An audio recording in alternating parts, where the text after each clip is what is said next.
Yan. Hello po sa ating lahat. Magandang araw.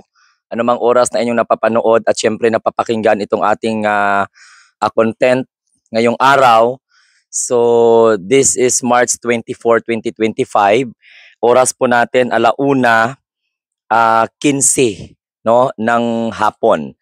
Welcome po sa Munting Tinig Channel. Ako po si Munting Tinig or si Sir Glenn. Ang pag-usapan natin ngayon ay tungkol po sa mga social media influencers o di kaya mga vlogger na kumakalaban sa gobyerno, yun pala ay pinupunduhan no, ng China o nagpapapundo sa China sa kanilang mga activity.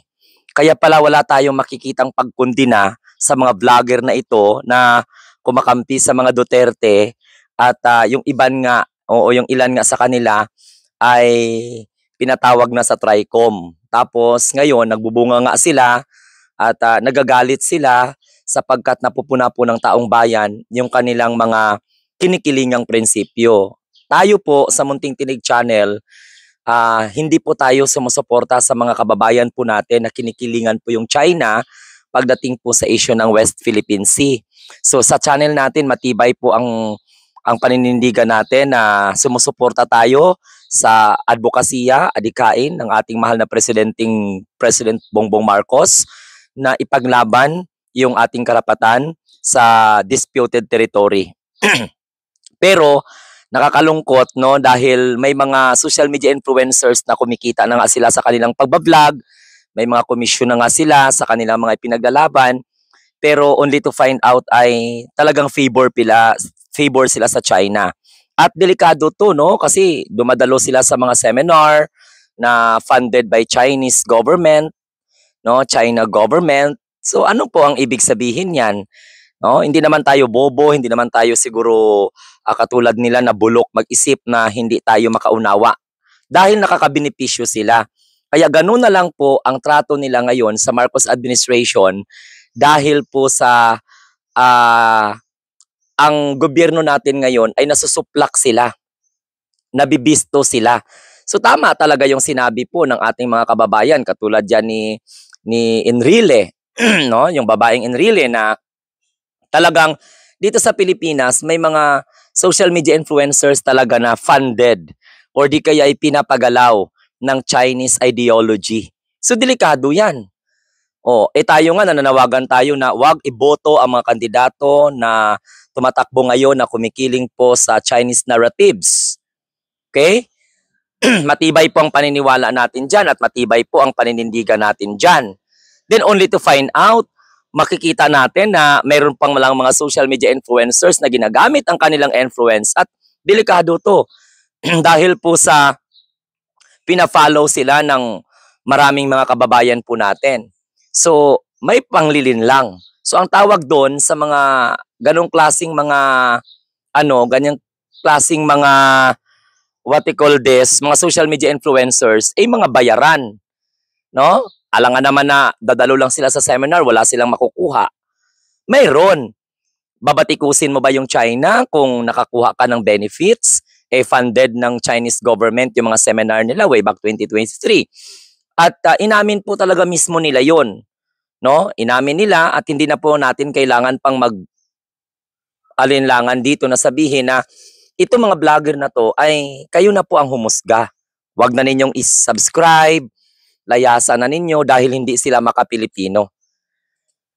Kaya kung makabati ko sila sa Marcos administration, pagdating sa foreign policy ni PBBM, akala mo no kung sinong matatapang.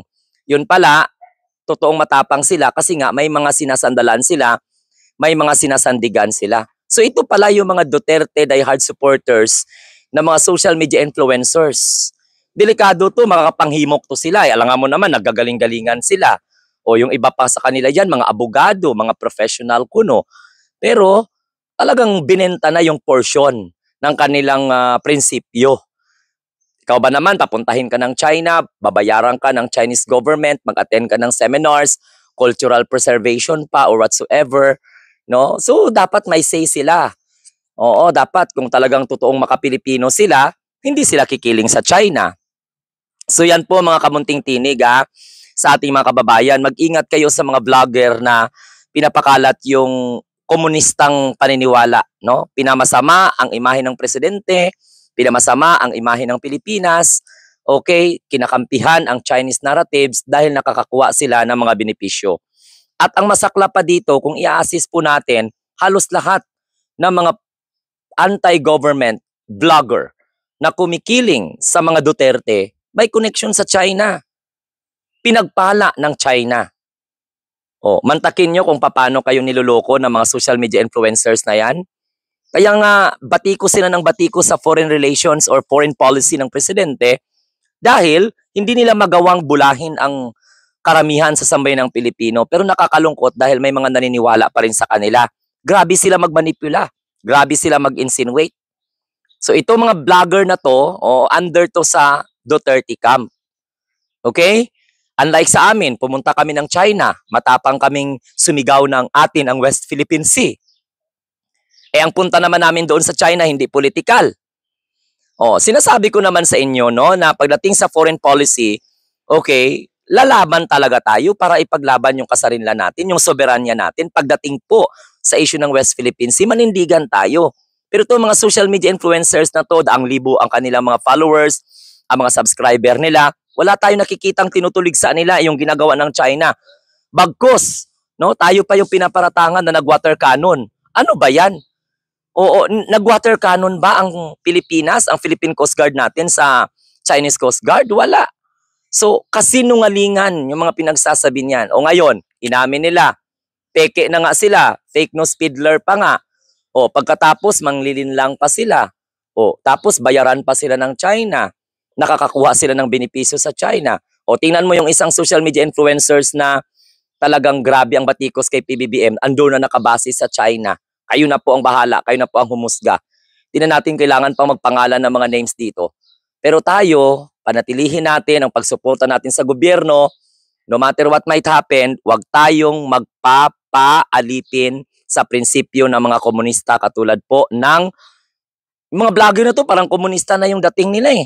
Kasi sinususugan nila yung communist idealism at yung expansionism ng China pagdating po sa territorial dispute po natin. Nakikita nyo naman yan, basta mga Duterte diehard supporter ng mga vlogger, nagpapakilalang sila po ay mga maka-Duterte, binabatikos nila palagi yan, ang ating Pangulo, no, ang ating gobyerno, pagdating po sa stand natin sa West Philippine Sea.